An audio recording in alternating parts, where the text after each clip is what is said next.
bismillah wa ala millati rasulu manhajil khadim madda ilaya nafa fil kawnayni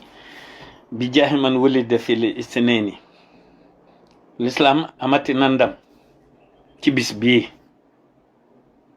di altine bisu yonent bi ak téere bi moo dee alquran waxi boroom asamaan ak suuf ak kii ko moom lu tax mu moom ko boroom ma ko jagleel te loolu bi mu feeñee la ko waxoon ca teel ba yàlla yónnee jibril ci muhammadu jox ko téere bi la ko donnaloo ahmadu abdul xadim la tudd xadimu rasul yonent bee ko jox turuwa moo ko jox wusul waaye tey jii université bi ca Touba ubbi tëgga ci teewaayu kilifa gi Touba ak teewaayu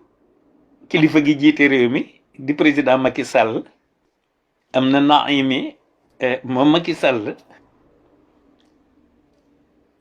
yool bi sëriñ bi di joxe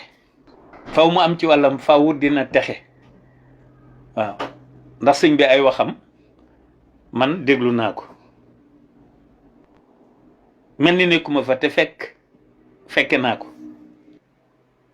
waaye bu ñu xoolee ñim fa dalal baa siin miim la sëñ bi wax bi mu nee baa teg ci laam te ci alif laam mujjee ko hoo kon ñun ñëpp noo war a maasi di wax hoo am na ñu naan baa siin mimara liif laam alsaqeer te muy dara sëñ bi ñëw tey moom ni baa siin miim alif laam hoo kenn du ko miim njàngale mu bees sàq ci ñi xamul xew na fa tey te ñi xamul rek lay xamal kon sëñ bi joxati nga l'islam ndam yal na nga continuer di am ay ndam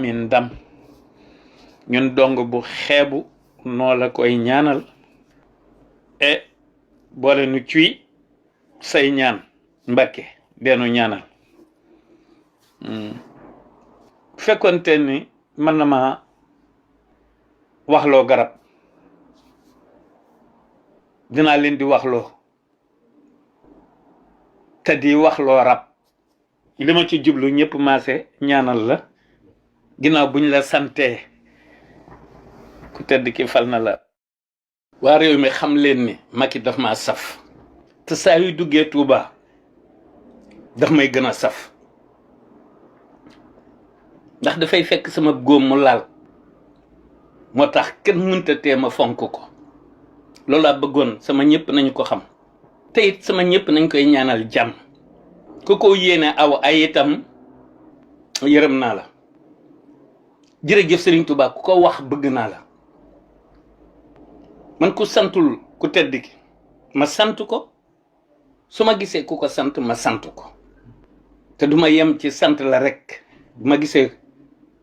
ku ko sant dama lay jàpp boole koog di la sant waaw te Macky moom man Ahmadou maa wax ni du jal benn jal man ma ñëw di ko tonni jërëjëf Serigne Touba jaral na ma ku mu jaralul itam man Modou jaral na ma wasalaamu ala man ittabaal huda